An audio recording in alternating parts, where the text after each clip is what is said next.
Norms, of course, are the guidelines for engaging in this conversation. We will compile this list so that everyone will have a common understanding of participation as we go forward with this process. So regarding the norms for participation in this conversation, what should our norms include? Yes, Corinne. Be respectful of all opinions. Be respectful of all opinions. Okay. Other norms. Lee, I see you shaking your head. Other norms. Oh, Kathy? Yes, Kathy. You're a Zoomer. Can you identify who's asking the question? Yes, Michael, if a Zoomer puts forward a question in the chat, would you please identify the name of that person? Of course. Thank you. And we do have a couple of norm suggestions from Zoomers as well. Excellent. David Mountain suggests no side conversations on Zoom, please. I'm sorry, can't hear you. Dave Mountain suggests no side conversations on Zoom, please. No side conversations on Zoom, please. Or here. Yeah. Bonnie Kutch asks only one voice at a time. One person speaking at a time. Excellent. Thank you, Bonnie. And Bill Spencer suggests use I statements. Use I statements. Most important, speaking for yourself. Are you keeping up, Michael? Yep. I expected better handwriting from a teacher. That's the worst. My kids tell me all the time. Yes, Flo. I would like us to share any discomfort that we're feeling in a timely way. Share discomfort in a timely way. Other norms for our conversation. Okay. Yes, Neva. Oh, mute your phone. Mine is muted. Thank you very much.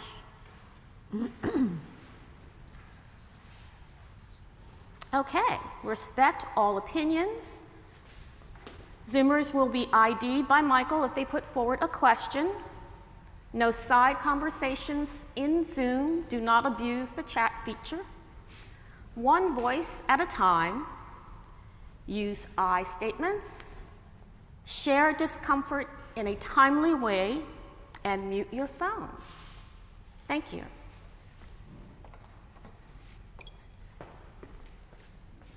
Okay, so before we start, let us pray.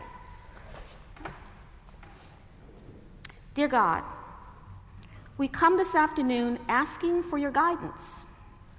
Fill us with faith that speaks your word. Fill us with hope that does not disappoint, and fill us with love that bears all things for your sake. We know that you can open doors that no man can shut, and so today we trust and ask you to lead us through the doors of opportunity that you are preparing for us. Cultivate in us the awareness to sense that your hand is at work. Guide our steps, dear God, and direct our thoughts. In Jesus' name we pray. Amen. Okay. Michael, you're on. Just one quick notation for those of you who are Zooming in the 11:40 email that Maggie sent out this morning. Included in that was a packet of information that Michael Sarbanes is going to walk us through right now. The other thing that we would like to do is to ask that you hold all questions and concerns till after he's walked through all of the options and all of the discussion, so that A, we don't get caught on one, but also they kind of all interweave and you can begin to understand them, I think, a little bit better after you hear all of them. We're going to let Michael wander through this with a little bit of help from me. Zoomers, you have a copy that was emailed to you, but I think Michael's going to even try and share a screen with you today. So we'll be ready to go right now. Okay? Okay. Good afternoon, everybody. I'm Michael Sarbanes, the junior warden. And I just want to make sure everybody's got a copy of this as we get going, because so what we're going to do is walk our way through this. When we first began this conversation, when Flo asked Angel and I to come to the meeting, which we both conveniently forgot, And then the next week said, okay, I guess we have to do this. It's a lot of information and a lot of possibilities and sort of factors. So we tried to organize it in such a way that it would make it relatively easy to wrap our minds around and then to think about. And we're going to give ourselves also some time to think about it between this community conversation and the next one. Okay, so what I'm going to do is just really walk through this. I'm not going to read it verbatim, but not too far from it. I'm going to kind of go through it. You'll notice the pages are numbered at the bottom, so I'll say what page I'm on, and the cover page is page 1. So one of the things that kind of has guided the conversation so far, and this really emerged, I think, from the way St. Bartholomew's does business, is that our guiding values were, as we're approaching this whole set of questions, is we wanted to be faithful, we wanted to be fair, and we wanted to be thinking about what was beneficial to St. Bartholomew's over the long term. So that's kind of been what's guided us in this process. So I'm now on page 3. A little bit about why this conversation now. Flo asked us to start talking about this really for a couple of questions. First, Flo's been the rector here for 20 years. I know many people can't believe it, but Flo will be 72 in June of 2022. I had a bunch of people say, no way, but it's true. Last fall, we got discretion from Bishop Sutton on how to move forward as a congregation. But 72 is the normative retirement age. So it was kind of, in the normal course of things, that would be the age at which clergy would be expected to retire. And you all may be aware the search for Bishop Sutton's replacement is also underway at the same time. That's kind of in the background. Another factor for why now is Flo is 72 in June, and there are things that she would like to do. So there's some trout in New Zealand that have not yet been caught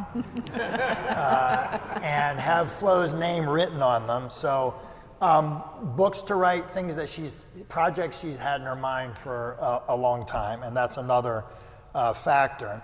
Another thing is that we are coming out of the pandemic. I can't tell you how amazing it is to see people's faces.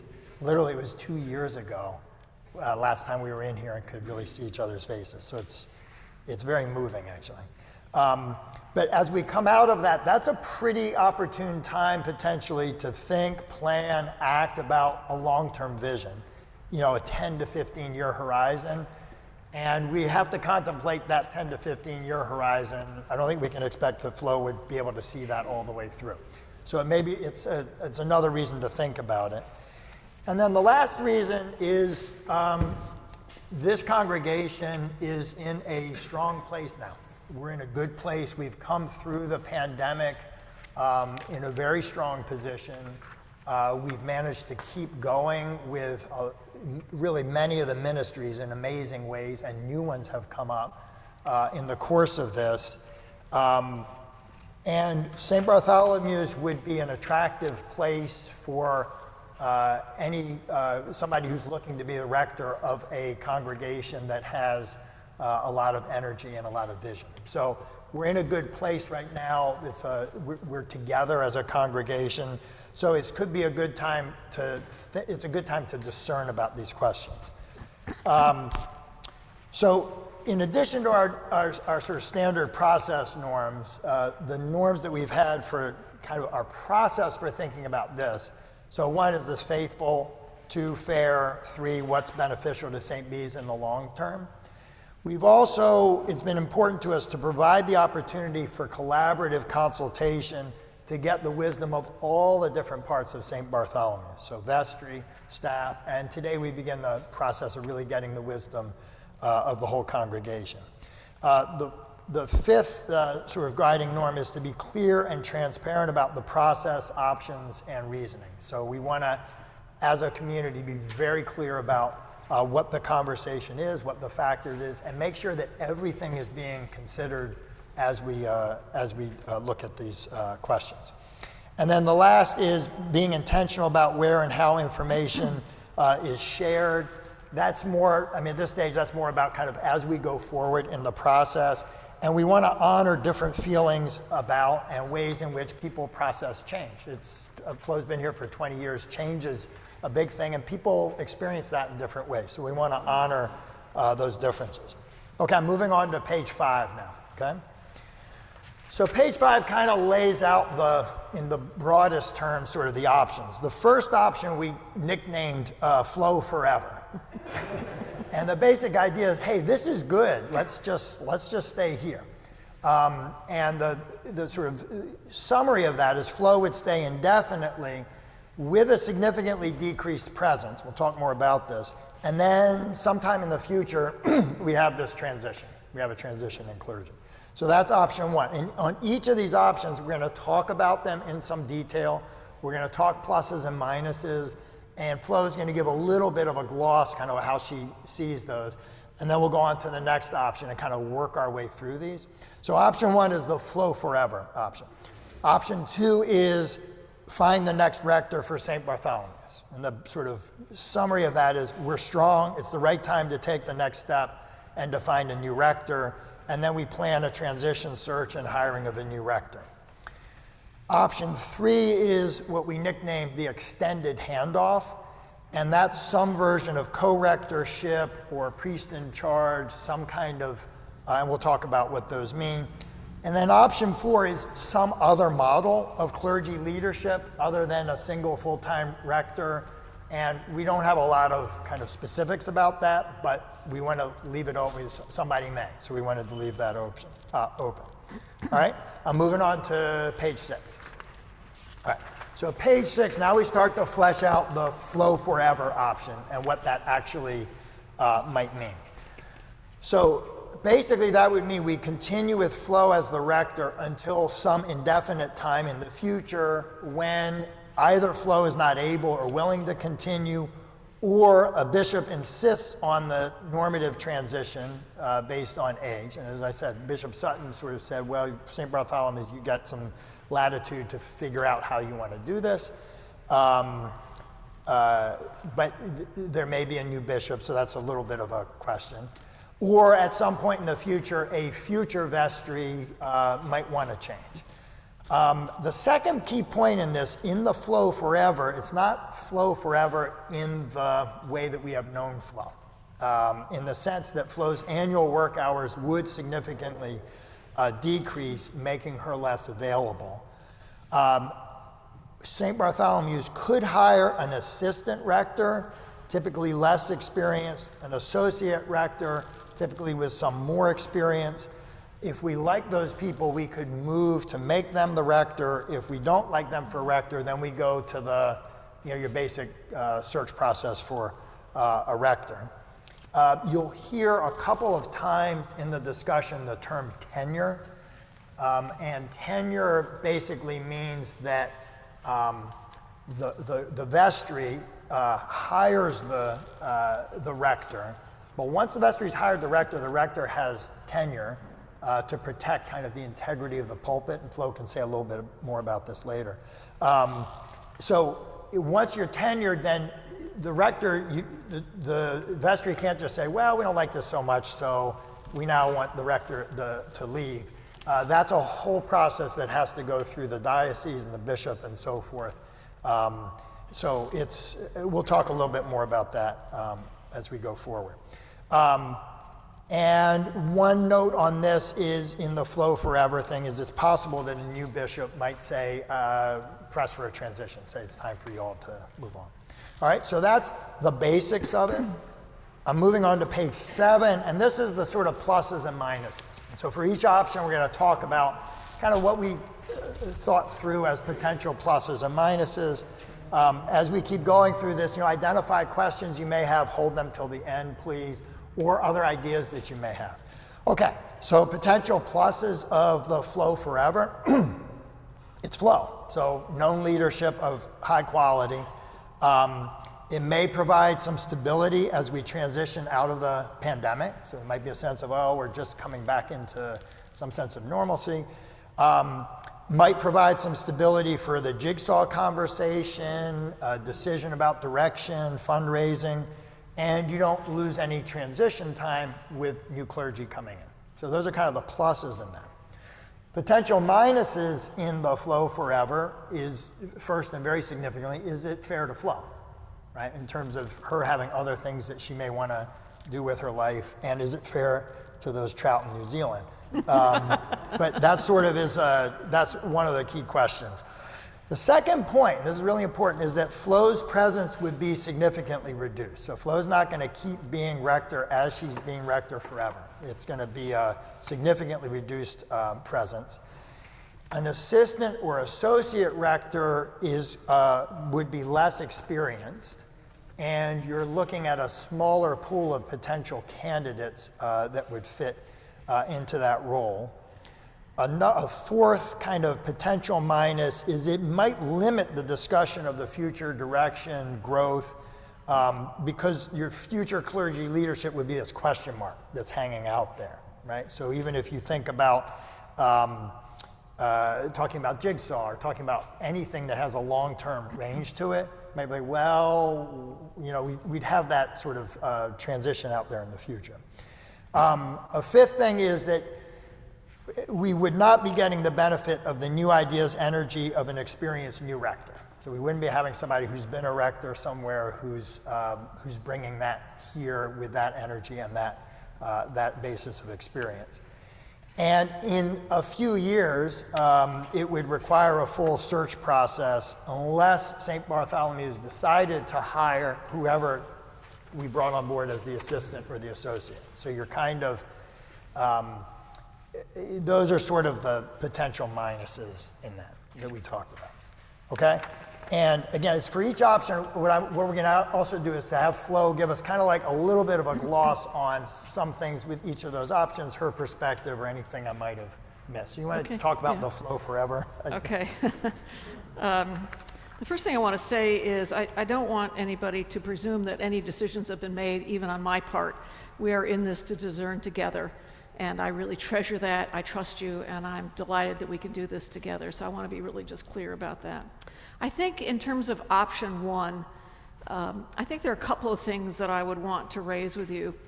One of them is at 71 and over a half year old, I would, if I'm going to stay, I'm going to suggest that we would need to really restructure ourselves as a congregation so that I have more time to do some of the things that I would really love to be able to do before I can no longer do them. And so I think part of my staying, part of the conversation would be, well, what would we need to do to restructure St. Bartholomew so I can remain as the rector, but still have the opportunity to do some of the things that I really have a heart and a yen to do. So that's number one. I think the other thing that is worth thinking about is, as we do come out of a pandemic, my personal feeling is that as we come out of a pandemic, we need to be having a conversation about what constitutes church now. How do we understand church? What is the same, but also what is new and fresh and intriguing? What have we learned, and how are we being changed and transformed? In many ways, the heart and soul and foundation of church hasn't changed since the early days after Jesus' resurrection and ascension. Some of the key pieces of what constitutes a church are the same.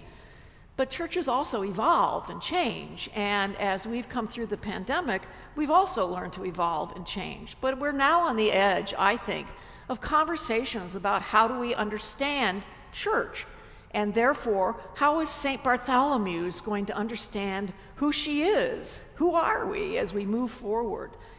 And so some of the benefits, I think, of having somebody else come and join you in that process is that if you're going to do a visioning process, it seems to me that one of the things you want to think about is having the person who's going to work that vision through with you, right?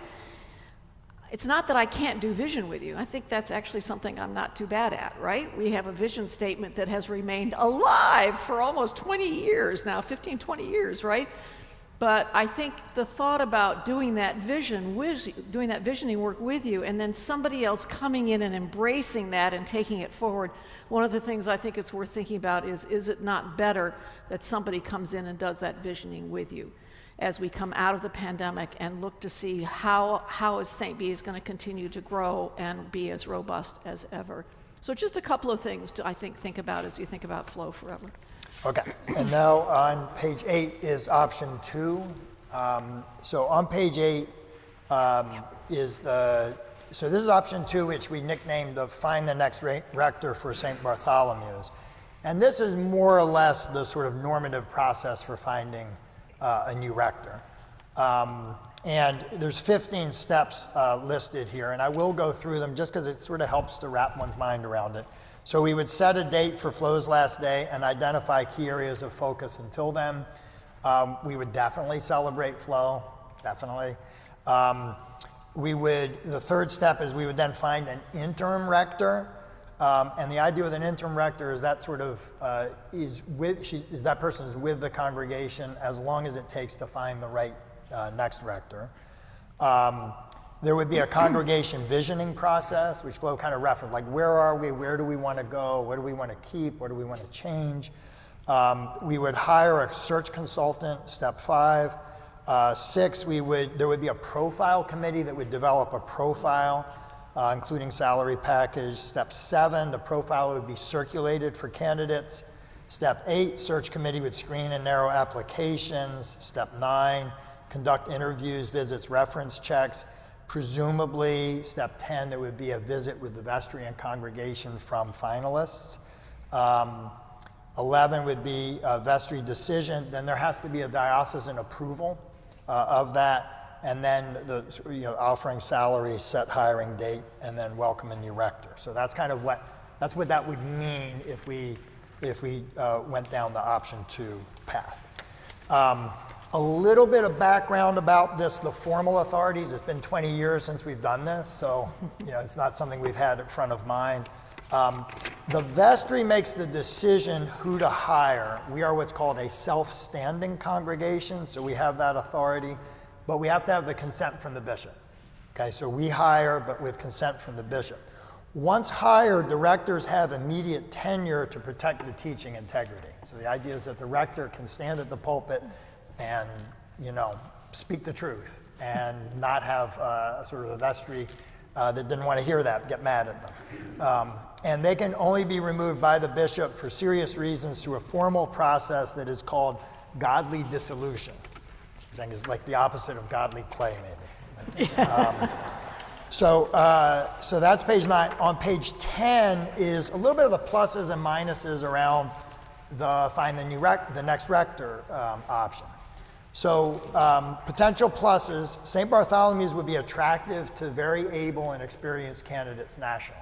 Like this would be a place that people with some energy and some vision and some experience would say, oh, that's a good place. We would get the benefit of new ideas, energy, and skills of a new rector. We're in a good position financially. We're unified as a community. We make the choice as to when to make a search as opposed to, at some point in the future, responding to factors that are outside of our control. Allows robust planning for future direction and growth coming out of the pandemic, as Flo was referencing. And a new rector may bring particular skills and experiences that would be helpful for the jigsaw process, for the fundraising and the moving forward on that. Potential minuses, the big one is we wouldn't have Flo anymore. So that's sort of a big one. There's always a risk in this, is like, would we be able to find the right next person for St. Bartholomew? So there's a little bit of there's a jump involved in this one into the unknown. The third potential minus is lost time or momentum in transition as a new person gets their feet on the ground. And then the last is concern with change among congregation members, and that's sort of something that is, I think, part of our conversation together. So that's the option 2 of find the next rector. And Flo, you want to give a little bit of gloss on that? I think the thing that I want to say about option 2 is that it can be both something that is exciting for you and also anxiety producing for you, right? There's the anxiety of having to step into something new and the anxiety about what that will look like. I would also tell you, you want to hold on to the fact that that could also be outrageous and exciting, right? I remember when I interviewed to come here, and somebody, based on some previous history with some female clergy, one of the interviewers looked at me and she said, well, why would we want to hire another woman? And I pointed out that all the men, last I checked, did not have stunning records either, to which she agreed. But always, when you move into a new environment with a new rector, there's always a time of adjustment and getting your read on each other. And so sometimes I think it can be a difficult time as you anticipate change. And I just want you to hold on to that I recognize, I think we all need to recognize that has some anxiety to it, but it also has some excitement to it. The other thing I want to mention is that if you decide to go with option 2, or if we collectively decide to go with option 2, that there are wonderful resources that we will be able to access, or you will be able to access, to make sure that you do your process well. Not the least of which is you have in this congregation probably the finest interim rector I have ever known, and that is Thelma Smullen. It's true.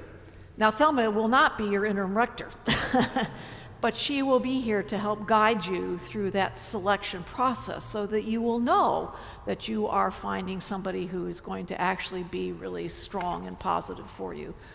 So I don't want you to lose sight of that. And I think the hiring of an exquisite search consultant can also help you as you move forward to make sure that you are feeling good about how that's happening. So I think it's both got some excitement to it, but also has some anxiety to it. And I just think that's important that you name as you contemplate that. Okay, we're on page 11 now. So this is option 3, which we nicknamed the extended handoff. So 2 possibilities in this. One would be a co-rector, and what that means is you do the full search process, and then you, kind of like what we described before, you hire someone to come in and work with Flo for about a year or so. The presumption is that they become the rector after that time, and Flo begins to decrease her time. Once you hire a co-rector, they're tenured. Okay, so that's like an immediate, this isn't a like, I don't like this so much, so they would be tenured, so it goes into that other process if that were necessary. The second option is what's called priest in charge, and the idea is that the diocese working with the parish would find a candidate and then assign it to the parish without a major search. And the diocese would give names to us. If we liked that person, we could move to make them rector. If we don't like, then we go through the whole search process as an option 2. And the priest in charge would not be tenured here. Okay, so those are the 2 option 3 extended handoff possibilities. Page 12 is the pluses and minuses on extended handoff. So on option 3, potential pluses, you could have a smooth handoff. The second, we would retain Flo's wisdom and presence for some time. Third, Flo could mentor, advise, orient a new person. Fourth, the vestry and congregation could in some ways try out a potential rector. Potential minuses, the financial cost could be significant, because you'd be talking about having 2 full-time clergy. So that's would be a significant financial question. Second potential minus is, would the best candidates want to be a co or assistant rector or a co-rector if they're already a rector somewhere else, right? So if somebody's got the experience as a rector, they know how to do it, are they going to want to come be co-rector, or would they want to be rector? Third, does this somehow signal to others and maybe to ourselves that we might be afraid of moving forward? So is there something about it that's not sending our righteous risk kind of culture? Fourth, would we be signaling that we don't trust a co-rector? So we're hiring somebody but not necessarily ready to fully make the shift. So is it sending some sort of mixed messages? The fifth is it may slow things down in terms of this moving forward, coming out of the pandemic, moving forward a vision, because it might not be clear if we're winding down with Flo or starting with someone new, like what is it that's actually going on? Another question is, could you start Jigsaw while this handoff is in process? And so would it actually slow us down in terms of moving ahead on that? And the last thing, if we did the priest in charge option, is that would probably give St. Bartholomew's less control over the decision. So those were kind of the pluses and minuses on the extended handoff. And Flo, you want to give a little word on that? Sure. I just want to say, if I had been a rector, so one of the things you're going to see in one of the pages coming up are some of my recommendations to you all about your next rector. And one of them is that St. Bartholomew's has no business hiring a newbie. You are faithful, smart, energetic, strong, and full of wonderful lay ministry. Somebody who's never been a rector may or may not have the skill set to walk into a community of this sort and be able to have enough open hands to enter into a collaborative lay ministry with you. So one of the things that I think is important is that you don't hire somebody who has not had that kind of experience, so they can bring the wisdom of that experience to you and understand how to really join with you as you continue to grow and remain robust. So I think that's really important to understand. And what I want to say to you is that before I became rector here, if you had told me I was coming to be your co-rector, maybe not, because I have already been a rector. As a matter of fact, I've been a rector twice. And so I'm not so sure that I would have wanted to come and be co-rector unless St. Bartholomew's was exactly where I wanted to be and I was willing to put up with being a co-rector. But I would imagine in that moment I may or may not have chosen to do that, because I would have had to be very sure about why I was being asked to do that. So I just want to say that is a more complicated process. You'd have to be a good deal clearer about what you are looking for and asking for and why. And so I think that it's important just to sort of have a handle on that. The other thing I do want to say regarding Jigsaw, I would tell you that I love that nobody has forgotten Jigsaw. In 2 years of a pandemic, we have not forgotten about Jigsaw. I think that's remarkable. And we've actually been able to do some stuff, right, down in the Undercroft. But I have spoken not only with the wardens in the vestry, but also with Dave Murray and Nancy Nicase. And one of the things I've said is that for us to be able to continue with Jigsaw, I believe, requires us to come back together or to step beyond the pandemic and to recalibrate who we are as a congregation, right? Who are we now? Are we exactly the same, or are we a little bit different now? And how does that play into our vision for the future? And that's going to take a bit of time. That's going to take us making some even more important adjustments, I believe. But that's essential, because it's only at that point can you then return to the original designs and make sure they're accurate for the future, right? That's going to take some time with our architects and construction firm. And then you would have to have another community conversation, because we again would have to have everybody buy into that project. So I would say to you that Project Jigsaw has not been forgotten, but it's not in the immediate critical future. And I think it's going to take some time before you can even process all of that to make sure that you're moving forward in the right and appropriate way for your future. And that requires, I think, some time to think, muse, pray, and cogitate about your vision and your future. Okay. All right, we're on page 13, which is not going to take long, because page 13, in effect, is some other model. And we sort of sat there and scratched our head. This isn't one where we've got like a bunch of ideas, but we wanted to leave an open question here. Is there some other model we're not thinking about that we should be? And see if there are ideas out there. Which brings us to page 14, and Flo already started to do this a little bit, but this is sort of, we tried to jot down sort of Flo's guide. Every once in a while, Flo, as we were discussing, Flo would say, I think it's really important really important for St. Bartholomew's that. So we tried to sort of summarize some of those. And so Fleming, I kind of turn it over to you to kind of walk through your guideposts. You talked about some of it, but to really be clear, kind of what's your wisdom on it? So one of the things that often happens when you are beginning to look for a new rector is that you get tired of it if you don't find the person right away, right?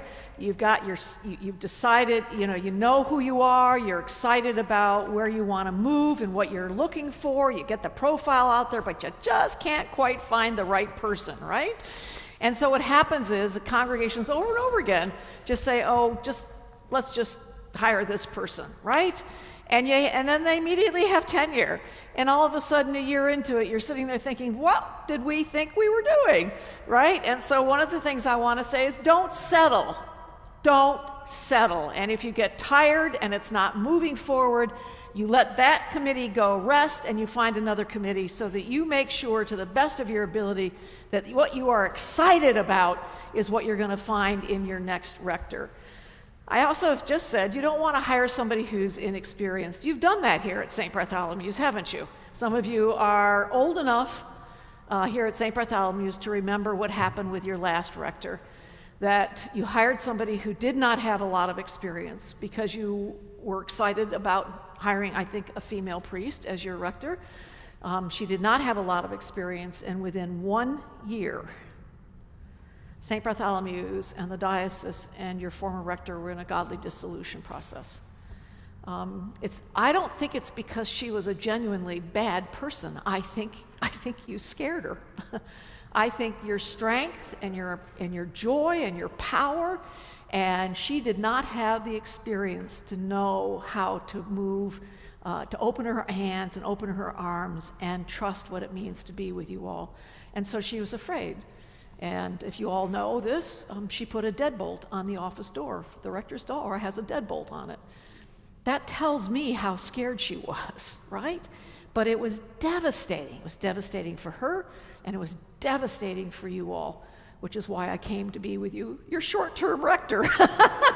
But that's why I think sometimes hiring somebody who's not very experienced for a congregation as robust as this one is not going to be a very helpful thing. So I want to just hold that up for you. I think you're going to be much more comfortable with somebody who has a concept of shared leadership, who doesn't have a tight grip on everything. That's my opinion, because I think that's one of the ways in which you all have managed to thrive, is that we have a pretty open, shared leadership here. I think it's really important to do the process mostly your way. You'll be in touch with the diocese because the diocese will be invested in this, but I think it's really important for you also to figure out what you want to do and let the diocese be informed of that to the best of your ability. I will say some of the stuff in this, I haven't had to be looked at as a new rector for so long. Things may have changed. I think that's the essence of what you would have to go through. But I think it's really important for you all to also have a hand in deciding what you would want to do. And I think it's really important that you would need to be very clear about what you want, what is strong about St. Bartholomew's and what is non-negotiable about St. Bartholomew's, so that you are clear about that as you move forward. And then I think also to make sure that you're clear about your process and the transparency of that process. So as I think about no matter what way we're going, that's just endemic to how we have done ministry together. So I think regardless of the option that we end up doing, I think those are just some bits of wisdom that I give you that you can either say great or you can take and run with. Okay? So in terms of the next step, this is community conversation number 1. 2 weeks from today, we'll have community conversation number 2, and that's really to give us a chance to think, pray, muse, have ideas, and figure out kind of where are we, what's our thinking. After conversations and getting all that feedback, the vestry and flow would need to make some final decisions and plans, and it comes down to the vestry is the ultimate sort of decision making on what path to take. And I'm on the last page, page 16. So further discussion, what we are hoping to do is have clarifying questions if people have questions to make sure that the options are understood. Are we really clear about what each option is. And then any opinions and ideas. And we also want to be, it's okay to think aloud. Like you don't have to have like, this is my final, I've like got it all figured out and this is my opinion. It's okay to sort of share, I'm having this reaction, or I have this question, or I'm feeling this way, or this emotion or this thought. So that's sort of where we're at. And I think we're going to take questions from here and Right. on Zoom, And if right? you're going to ask a question or make a comment here, what I'm going to ask you to do is to please come to the microphone, as Daphne is now doing, clever soul, so that everybody gets to hear the question or the comment, and then for the Zoomers as well. And this question isn't to indicate I have a preference for this thing I'm asking about, but I'm just trying to get clarity. Yes. So on number 3, I had 2 questions. One was, I would assume that one would mean no interim. If it was a co-rectorship or something, there's no interim. Okay, that was one question. And then one of the things that was written there about it, the downside of that was the cost. And so one of the questions I had, since Flo's role is stated that it would be diminished during that time, whether it would necessarily be 2 full-time rectors' salaries, or perhaps Flo would go to some kind of half-time role and the other person would be full-time, and if with that, one of the possibilities that might exist with a co-rectorship. Right. Well, thankfully, we have the chair of our finance committee here, Michael Haney, but I think I can answer that. I think it depends on how we structure that time. I think that would depend on what we finally think is best. If that's the option that we choose, then how would we structure that so we know whether we need 2 full-time clergy, for how long, when do I start to back off, and so you're not paying 2 full-time salaries. But right now I can tell you that would be a heavy load for St. Bartholomew's. I don't think that we really can do 2 full-time salaries, and so I think that's my personal opinion. I think we are in a very good financial situation right now, but you're talking about significant addition to the staff here. And so I think it would, whether that is 2 full-time or not, would depend on the structure we decide. Okay, Michael, do you want to make a comment or two? Good afternoon. It's so good to see people in community again. It's been a long time since we've done this, and just a statement more so than clarification. First of all, Flo's going to be with us forever anyway. Just her presence and what she's meant to this parish. I believe you'll always be with us, but just a statement relative to our conversation about who we are, understanding that when I came here, we were much different than who we were 10, 15 years before that, or different than when we were on North Avenue, which Corinne is speaking of now, and what do we look like so that this process doesn't unveil itself, not to consider a potential red line behind us, the Uplands community to my left, and what's happening in Edmondson Village to what we want to be. So, I have a vision, if I was to look down 30, 40 years from now, what St. Bede's looks like from an educational perspective, ministry perspective, music, and other sorts of things.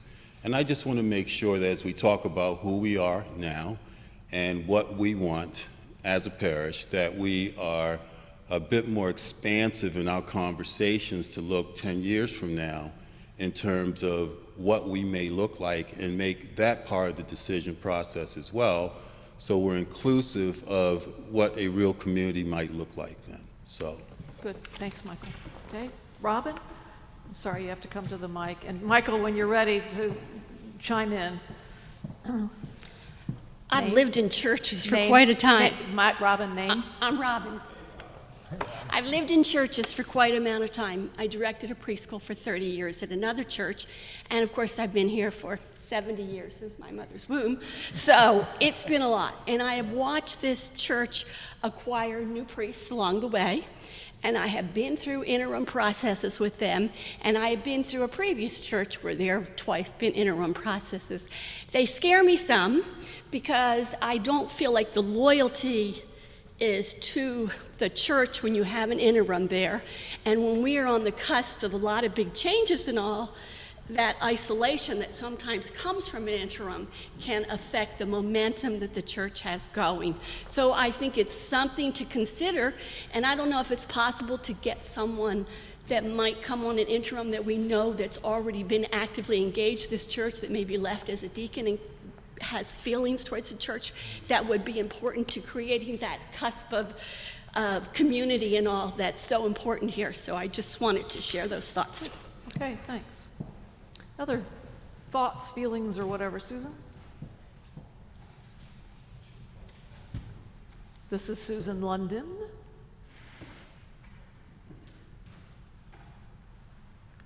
Can't do that gracefully when you get older. Speaking of older, when I hit page 3 of the handout today, it just... Really? Oh, okay. I think it was in Michael's height. So when I read the 3rd page of the printout today, I was shocked. All these years through my conversations with Flo, I thought she was 8 months older than me, and I found out today that I'm 4 months older than her. So my hope was always she'd be a lot younger than me, because when I die, I want her to be up there talking nice things about me. I came here AF after Flo. I didn't go through all the stuff that you all had to go through that have been here for a long time, but I heard the stories from Kathy and Marty. And every summer when Flo leaves to do her fishing on this continent, I feel like I can't wait till she gets back in September, and now we're okay. She's back and she'll be here for 8 more months until she goes fishing again. So anyway, this is very, very hard for me. I look at all the choices and I wanted to stand up and scream, none of them, just stay like and keep everything like it is right now. And I know that's not possible, but anyway, that's what I have to say. I think that's important, and I think that that's not, thank you for sharing that. Okay, yeah, Terry. This is Terry Aman. Aman? Amen. Amen. All right, so you. So, hi. I came to St. Bede's in 2018 from the Catholic Church. So I just want to offer the perspective that I have never been given the opportunity to be a part of something like this. I was informed by an announcement from the pulpit, or later an announcement from the Archbishop that you're getting a new pastor. Your pastor is being reassigned, and you're getting a new guy, and it's always a guy, and you have no say in it whatsoever, for better or for worse. And I've seen a lot of pastors, and this is just amazing to me. This is such a beautiful opportunity for lay people to be part of the conversation, to be leaders in the conversation. And I just want to offer that perspective because, maybe if this is all you don't realize what a gift you have. Thank you, Terry. I do want to say to you all that when I was being trained up to be a clergy person, and in various and sundry ways, we were taught that when you were ready to leave a congregation, you turned in your letter and you left within 2 months. There was no consultation at all. So you simply decided on your own when it was time to go, and you turned in your letter and you got in the pulpit and you said, I'm resigning, and in about 2 months you would be on your way for all kinds of reasons. That is not the way we do decision making at St. Bartholomew's. And so while we have some vestiges of our Roman Catholic roots in some of this, that's not the way we here at St. Bartholomew's have done important decision making. That's number one. And number two, I do want to reiterate what Terry's saying, which is you have a lot to say about who comes next. If I'm the one if I leave, well, when I leave, you're going to have a lot to say about who comes next. It is not something that is imposed on you. And so that's another reason why this kind of conversation, I think, is much healthier. I think it is more faithful. I think it's more fair. And I think it will stand you in good stead for the long haul. Question from Helen Langa on Zoom related to option 3, the extended handoff. How would the search for a co-rector differ at all from the search for a rector? Probably not much, Helen, because you're talking about having your next rector. And so I would submit that that you want to do almost the same kinds of things that you would do to hire your next rector. You want to make sure you've done a thorough and faithful evaluation of St. Bartholomew's, that you've thought about where you want to move into the future, and that's the person you want to go after and go look for. So in some ways, the process is a little bit more truncated, but by and large shouldn't be too much truncated. I think it needs to be done as thoroughly and as thoughtfully as looking for just a rector. Great. And a question from David McClellan. What would be the status of current church staff when a new rector comes on board? Okay, I've been waiting for that one. I wanted to just speak about a couple of things regarding that. The first thing I want to say is that you have a remarkable staff here at St. Bartholomew's. I know you all know that, but I want to reiterate just how remarkable they are. It is a stunningly experienced, wise, and amazing staff here at St. Bartholomew's. They all heard about this before the community conversation, of course. And one of the things that we have chatted about is that the staff will have to make up its own mind, of course, but one of the things that the wardens and I have talked about is your staff, which I think is exceptional, would need to be part of any process that you are in, right? They ought to have a say in what's going on here because they are that awesome. That's number one. Number two, what I want to say is I don't have any notion from any of them that they're going to turn around and walk out right behind me when I leave. So I don't have any sense from any member of the staff that they're sitting back there saying, I'm gone if you're gone. So that's another thing. I don't have that on abject authority, but that's my sense of it, at least at the moment. But the third thing I want to say is that in my conversations with the wardens, one of the phrases we've come up with is, do not mess with the staff. And that would be true for anybody you hire. There are a lot of feelings about that. There are some places that would say to you, you hire a new rector, the rector fires everybody and starts over. I think that is probably one of the dumbest things that we do in the church, because it doesn't take into account that staff and a new rector can find a wonderful way to be together. So I think it's really important that the staff remains a vital part of this conversation, that they have the chance to share with you what their thoughts and feelings are. I wouldn't assume anything, and I think that if you are thoughtful about this, the phrase "don't mess with the staff" ought to be on the tip of your tongue. Okay? Great. All right. Michael had his hand up, and then Carol, and then Thelma.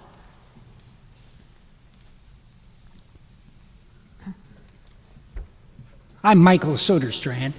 I've been here only a short time, although it's longer than I thought, about 4 years now.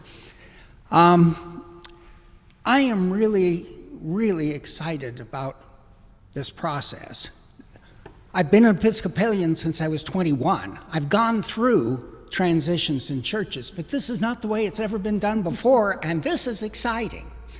I point out the church I came from, St. John's in Centerville. About a month ago, the current rector, Carol Hancock, said, "Easter's my last day." So that's the way I'm used to it happening. There was no community conversation. Now there was, of course, and will be, search committee, and I expect it's similar to what we will go through, but I expect ours is going to be very different. And I just want to say I'm really glad I'm here at St. Bartholomew's and that we're doing it this way instead of the way I'm used to. Thank you. Thanks, Michael. Carol Burnside. Hi, it's great to see everybody. I've been serving at St. Catherine's for a while, so you haven't seen me on Zoom. But I'm glad to be able to be here today.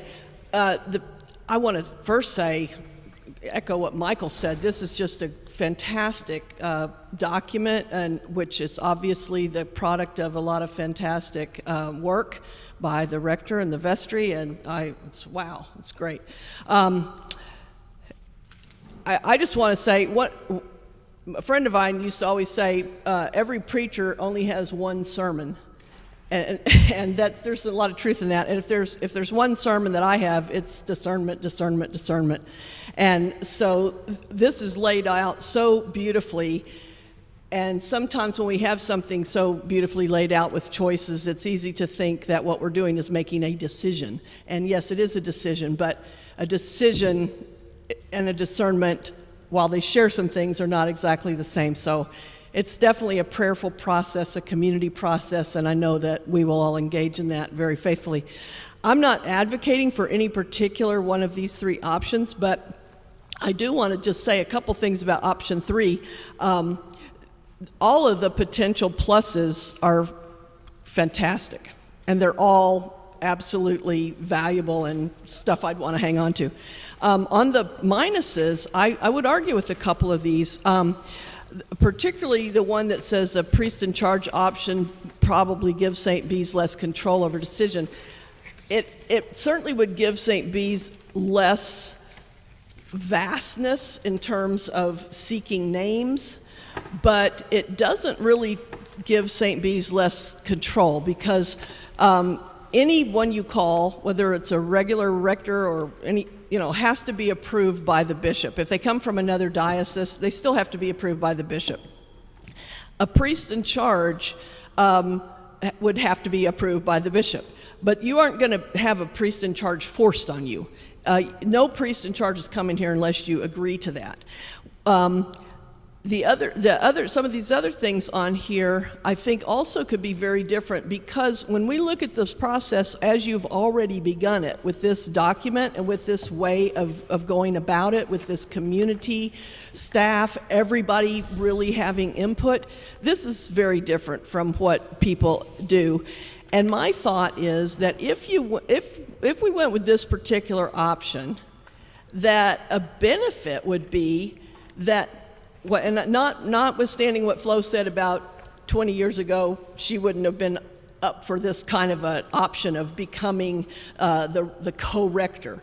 But what I want to say about that is, and I'm 66, and I know that I'm not a candidate here, okay? Because I'm too close to mandatory retirement myself. So I'm not advocating for something that I might want myself. But as a priest who has experience being a rector, I would absolutely love the opportunity to come to a community that works this collaboratively and to work with a rector like Flo. And so my sense is that the kind of person that you would want to come to a church like St. Bartholomew's is exactly the kind of person who would want this opportunity. Not in the sense of the collaborativeness and the mentoring. I mean, there may be a lot of people out there who have experience, but there aren't very many people who have as much experience as you do, Flo. And I just, now I sound like I'm advocating for this option, but I just think there's a lot more positive in this option than what maybe this describes. And so I just want to hold that up as the church has been doing a lot of dumb things for a long time, as you said, and the church continues to do dumb things. One of the dumb things that the church does is to allow churches to call someone that they call interim, who has no idea what interim ministry is. So, that's one of the dumb things, but St. Bees has the opportunity to create something completely new, and the church needs new models. And so this is a place where that could be, where a new thing could be done, whatever that is, because this is a strong church and a collaborative church. Okay, thanks. Just Kathy, Thelma, and then Kathy. Thelma? I was just going to follow up on the conversation about staff. I've done about 8 interims over my career, a lot. I never ever went into a parish and expected the staff to leave and prayed they didn't. So I just want you to hear that. And even when the rector came on after that, no rector after I was the interim ever came in and got rid of the staff. I just want to give you that reassurance. It might happen once in a blue moon, but it doesn't. If you say somebody comes here and is a good priest, they know when they have a good staff. I just want to say that. Okay, thanks. That's actually helpful to me as well, to be perfectly honest. Kathy? Kathy Clark. Yeah, good shot. So first of all, I'd like to thank the vestry and everybody who put this together and all the thought that went into this. This is a lot of information, so this is amazing. Thank you. You know, I've been here for a long time, your whole entire tenure, and I know you have always cared for us, always, you know, no matter what, even a phone call in the middle of the night or whatever, you've always been there for us. And me personally, I want to make sure you're cared for. In fact, what do you want? You have expressed interest in writing and traveling, and if you're here for another 10, 20 years, can you do that? So I want to make sure that the decisions that's made is good for you. And honestly, what do you want? Are you ready to enjoy your life and explore and travel and do all these things? Or are you kind of like, I'll stay here for a couple more years, you know? And I know you probably don't want to answer that, but that's what I want to make sure is what's best for you and what makes you happy, because you've always been here for us. And I know I will survive. You're always going to be my friend, because we've done 2 pilgrimages together and spent a lot of time doing stuff. So you're always going to be a part of my life. But I just want to make sure you're okay. Thank you. I really appreciate that. And I know that that's been in the heart of almost every single person regarding this entire process. People have been, all along the way, have been able to get, once we kind of get over the shock of what it is we're actually talking about, right? Because I know that this is a lot. We do, at different points along the way, people rise like Kathy do to say, what is it that you want? I'm in discernment with you, to be perfectly honest. As I said, this is not because I have predetermined my decision. I trust that we will do this together and find the right path. There are things that I do want to do. I mean, you all have blessed me these last few years. A number of years, pre-pandemic, I actually had a conversation with the vestry one time, and I said, you know, I think you all ought to be thinking about whether you want me to stay or not. And that this would be an opportune time for us to go through a time of transition. And I've been here a long time, so you need to think about that, you know. And they did. They took a couple of months to think about it. Corinne was the senior warden at the time. And they came back and they said, no, we want you to stay. And I said, great, but I'm getting more time off. And without a question, that has happened. And you all have been really gracious about that. And so I've been able to take some more time off and do some things that I want to do. But I do think that for me, it's complicated, right? It's just complicated. This will be the last church I am a rector of. And I will never again have an altar. I'll never again have my own pulpit or control over a pulpit. And I can't imagine that I will ever find a congregation like St. Bartholomew's to move to. I just don't think there are many of you that exist that have the kind of quality and the tenacity and also the spirit that you all have. So that's right here. And by and large, I think I still have a fair sum of energy, and there are things that I love, and there are things that happen that just make my spirit rejoice and my heart glad. On the other hand, I've been doing this in the church for over 44 years. I've been ordained for 44 years, but that doesn't include the nonsense I had to deal with in the church to even get to the point where I could be ordained as a woman. So I've been doing this a long time, and so part of me is also just, and I don't think it's just pandemic, right? I think part of it is that I'm just also weary. I'm a little bit tired. I know part of that is pandemic, because we're all weary, right? But I think also it's the product of a long, long history of this. And so that's why the flow forever is going to come with some restrictions. It's going to come with the opportunity for us to restructure St. Bartholomew's so that I can do the things that I really want to do.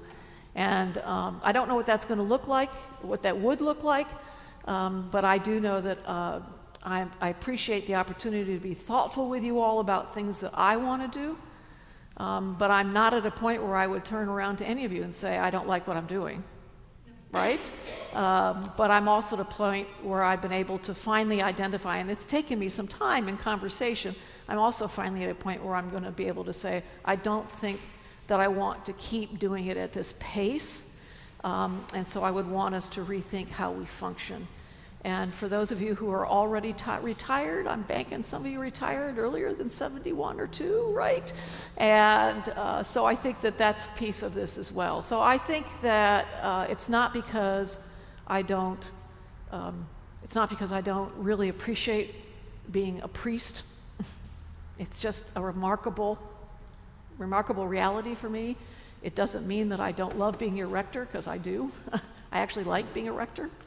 And it doesn't mean that I don't love you dearly, because I do. But I'm also 71 3/4 now, and almost 72, and that there are some things that I don't want to not have access to. So that's why we would have to really rethink that. So I appreciate that your care for me is very much a part of this. That means a great deal to me. And I will keep identifying with you the things that matter to me as we go along, as I get even clearer myself. Okay, Inez and then Corinne.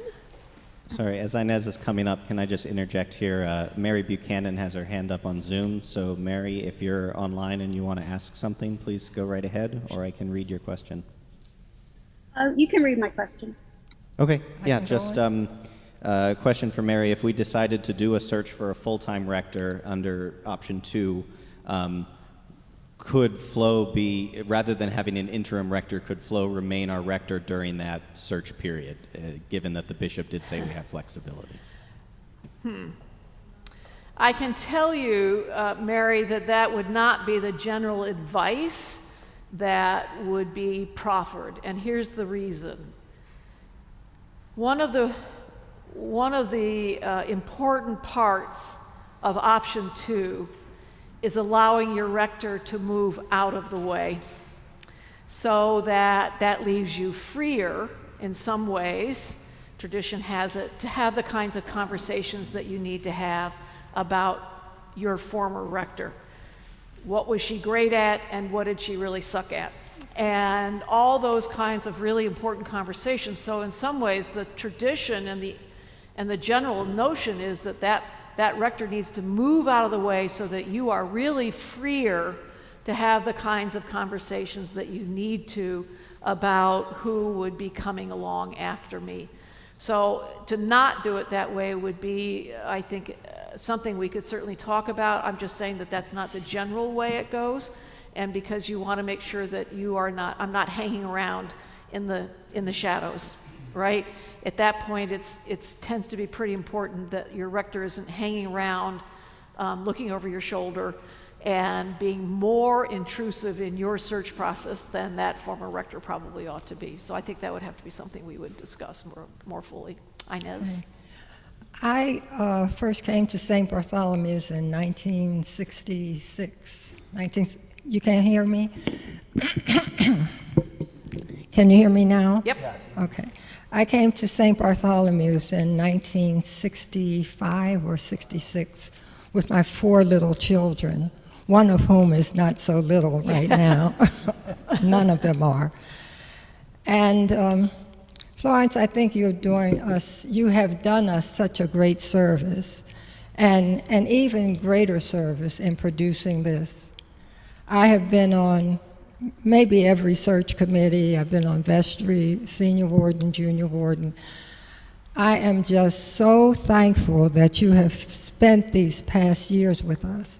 I don't think that we would still be surviving as a parish had it not been for your leadership. And I want to thank you again. Thank you. And I'll thank you many more times before you do. I do appreciate that. As I said, when I came to St. Bartholomew's, the parish was really not in a happy place. You were what I call the sloth of despond. After you lost a rector who served for a fairly short amount of time, and then you had an interim that didn't go very well, and then you had a rector that you hired that really didn't go very well. But that's actually what I've done with most of my career. I've gone into congregations where previous rectors have not behaved very well. So when I came here, that's what got me here. But one of the joys of being with you for 20 years has been the wonder of watching you just evolve, right? And grow and just find your own sense of who you are and what you want to be. And it's been an awesome experience. And I've never been in a congregation as long as I've been here. It has some pluses to it, and it also has probably some minuses, but it's pretty awesome, I must admit. Corinne. But thanks, Inez. We do have an end time, by the way, because Olivet needs to come and worship, right? How many congregations do you know in the Episcopal Church where a Baptist community comes and worships in the same space? So I promised us that we will be through by 2 at the latest. Go ahead, Corinne. Hi, Corinne Bowmaker. This is probably going to be a little stream of consciousness, but when, as Flo said, we talked about this a number of years ago, not actually fairly recently, when I was senior warden. Jigsaw was right in front of us at that time as well. And it was still, I mean, we knew that she was reaching mandatory retirement age, but it was still kind of a distressing conversation to think about her leaving. Whenever we would talk about it, I would start to tear up, and I thought, well, that's really not helpful. But at that point, a lot of us were feeling flow forever, even though we knew that she was saying she has things that she wants to do in her life. And since then, I've retired. And I see what joy that gave me, a new life, to be able to do things that I wanted to do and things that came out of the blue that I had no idea were going to come, like being senior warden. And I loved it. So I want her to have that opportunity as well. I mean, there are things you want to do, and there are things that are going to come out of the blue that you have no idea of now, that you'll be able, to do when you have the time and you can retire. So I also wanted to say that I have, I've kind of moved from flow forever, no matter what, until she doesn't want to anymore or can't anymore, to seeing a little bit of crack in that, to some of these other options. I want to say that as the archivist, we've been looking at all of our history through North Avenue and here, and I've been here since I was born and baptized here, that I have either known all the rectors or have read about all the rectors, and of the probably 20 rectors that have been at St. Bede's, there's a few that have been outstanding and extraordinary, and you're one of them. And you have lifted us. I mean, you were the perfect person to come to be rector at the time that you came, and you healed us. And you're still perfect for us now in this time where we're revisioning what kind of church are we, going out into the community. You have so many ideas. That's not the problem. The energy and ideas is not the problem. There's maybe too many. But you've been extraordinary. When you do leave, you brought so much here, like the use of the norms, the collaboration, the transparency. I really want to see that continue, and I think as a parish, I think we all want to see that continue, so that's going to be on that profile list. And some of the things that Michael was talking about, Edmondson, Avenue, and what's happening in Uplands, and what's happening with, we're going to hear about it more next week, or Wednesday night, with the redlining and the red line. Things that affect us and our community that we live in. What are we going to look like? What kind of church? And is Jigsaw still going to fit that? If, you know, what are we going to look like? So you've already started that. I want you to be a part of that. Boy, we have just a lot to talk about post-pandemic, you know, and I don't know. I don't know where I am either, but yeah, I just wanted to acknowledge. So thank you, Corinne. And I do want to just say, Ray and then Neva, I do want to say that I think the gift of what we've done together has been healing for all of us, including me. I mean, it's been pretty awesome. It's been pretty amazing. The other thing I want to say is the reason we're having more than one community conversation about this is because this is a lot to process. It's a lot to take in, and it's a lot to think about, and it's a lot to pray about, and that's why we're not going to make a decision today. Today is about hearing the thoughts and the prayers and the musing that's been going on so that you can hear it, you can see it, you can hear it, but you can also now, you're going to hear us say at the end, now you need to pray about it. And for the first time in my entire career with you, I'm going to tell you, you can do some parking lot conversations about it with each other, which I absolutely abhor. But in this case, you can talk to each other and you can pray with each other and you can think about it. Because I think, as I said, you know, this is a lot to take in. It's a lot to understand. We are putting a lot of opportunity in front of you. And I think it takes time to let that come in and sift in, so it doesn't surprise me that some of you may think you know, and by tomorrow afternoon, maybe you don't, and vice versa. And that's why we're going to take a couple of weeks break, and then we'll come back again. And we'll do this as often as we need to as we continue to try to move forward and find the right path for you and for me. So I get that, and I just want to reiterate that we don't have to decide anything today unless you're all ready. I don't think so, and so we're going to get together in 2 weeks. So Ray, you wanted to say something, and then Neva.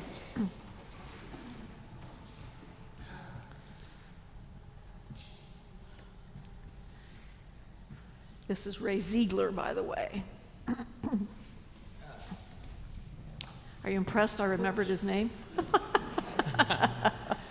I just wanted to say that I've been involved with many churches as church organist and choir director, and I have never found a church home like this one.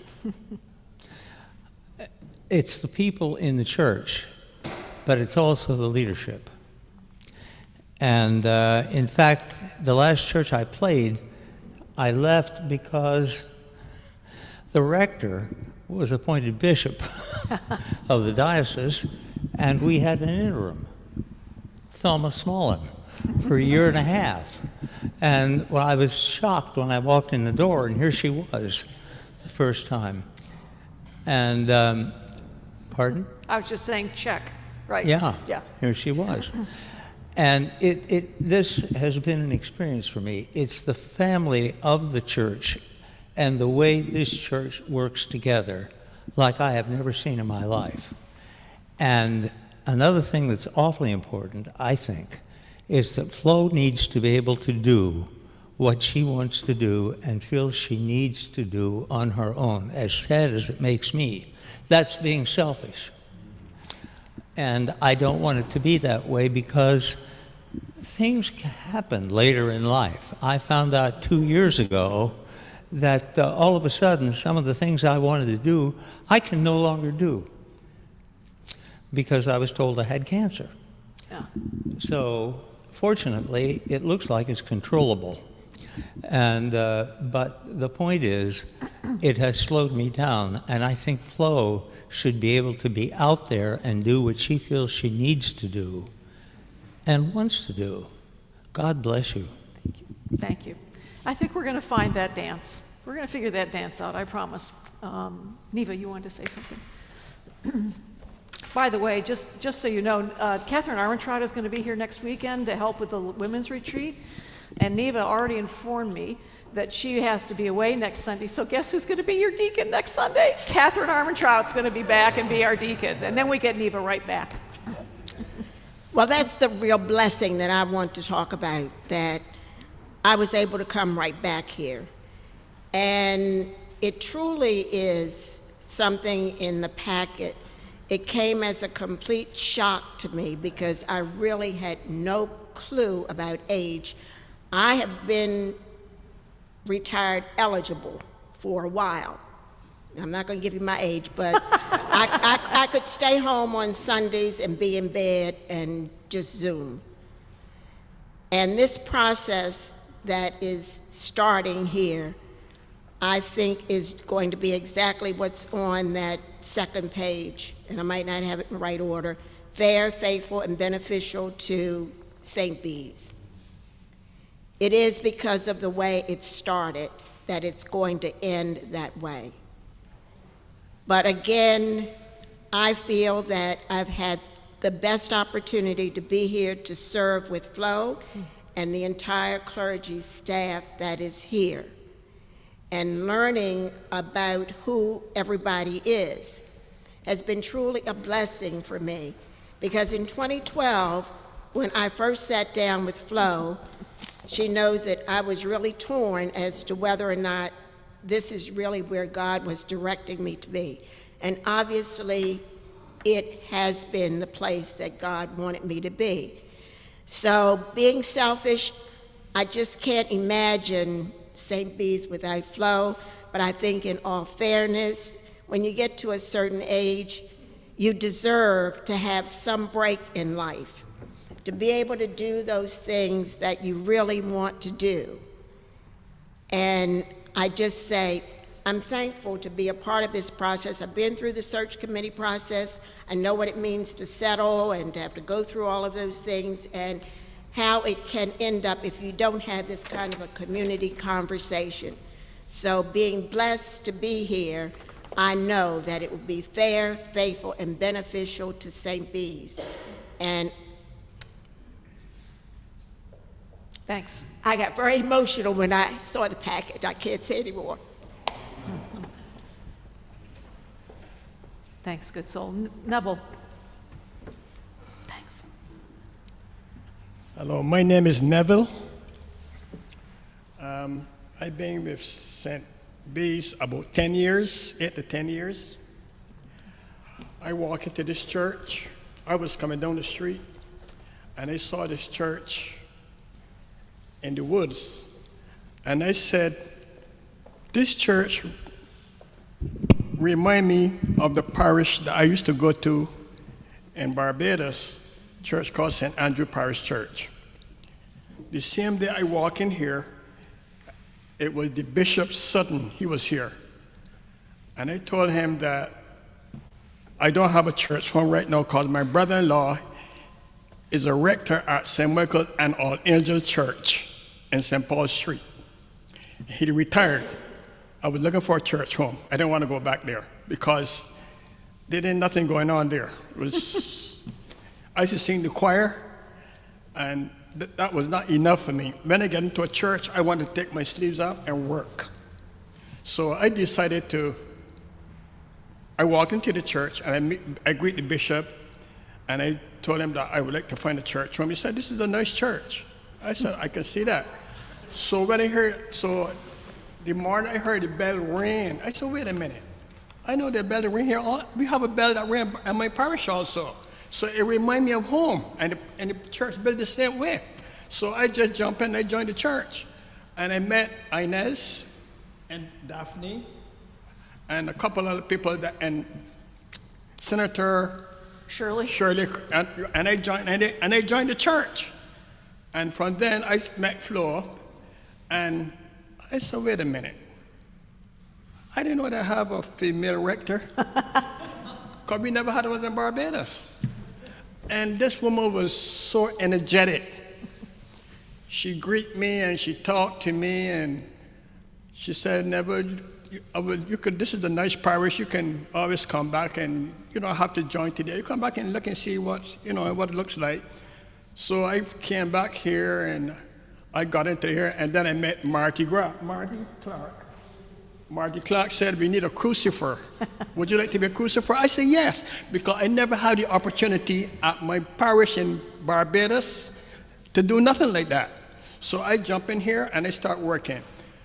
And I want to say this to Club Flow. I retired about 4 months ago. You cannot work, you have to enjoy your life. I wanted to retire because I want to do something in the church, want things to do in the community. And I'm saying this to Flo, if it's something that you wanted to do, go ahead and do it, but we still love you and you can always be, you still can be ours anywhere. But enjoy your life and do whatever you wanted to do. Thank you, Neville. Thank you. Thank you, Neville. What a blessing, yeah. All right, anybody else? Pat? Pat Alt? I think this is for a tall person. Okay. I'm, what?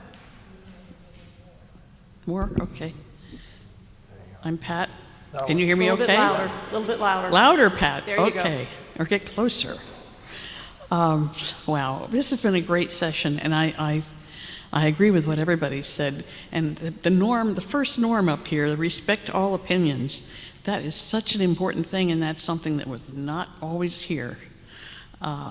Under you, it always has been. But we came here in 1975. And we were looking for, first of all, an integrated church, and we found one.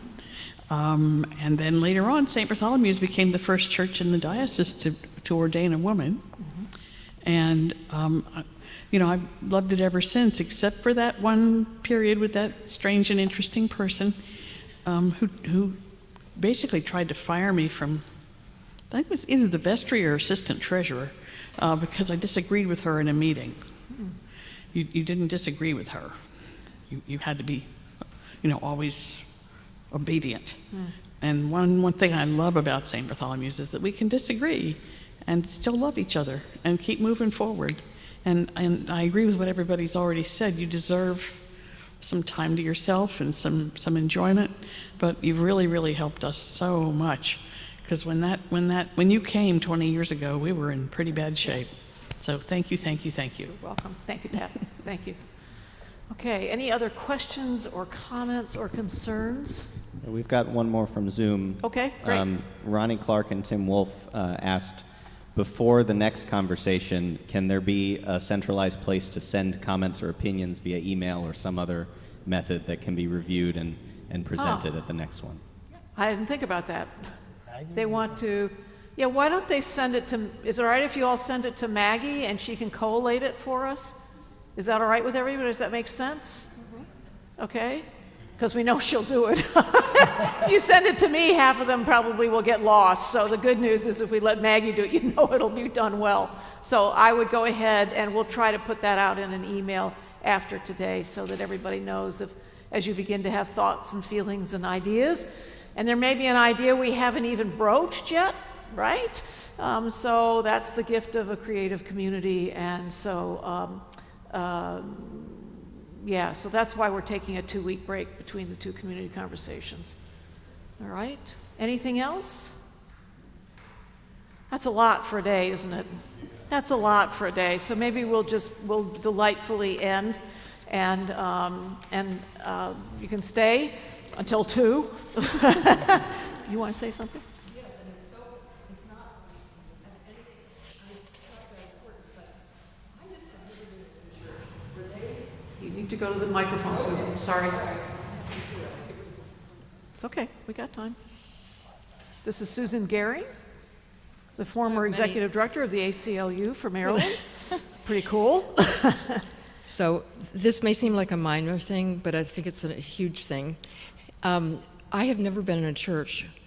I've been in ones where they have coffee hours and this and that, but I've never had a church where they really enjoy eating.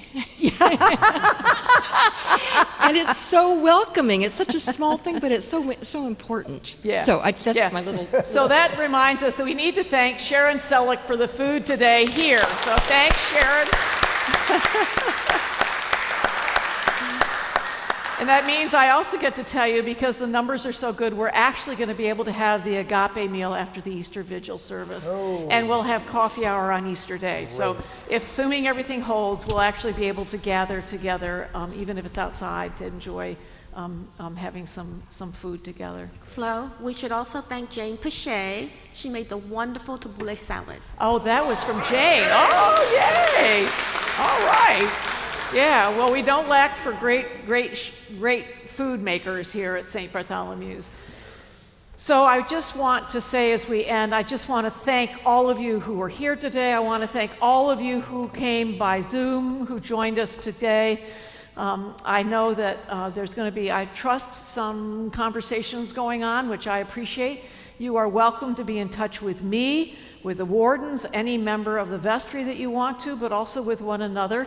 And I would ask you to take these next couple of weeks to be prayerful and to be thoughtful and to process as much of this as you can, and to trust that we need to be together in April, and the more people we can have, the better off we're going to be. So if there are people you know who couldn't get here today, I hope that you'll encourage them to get the information that they need and to be able to join us.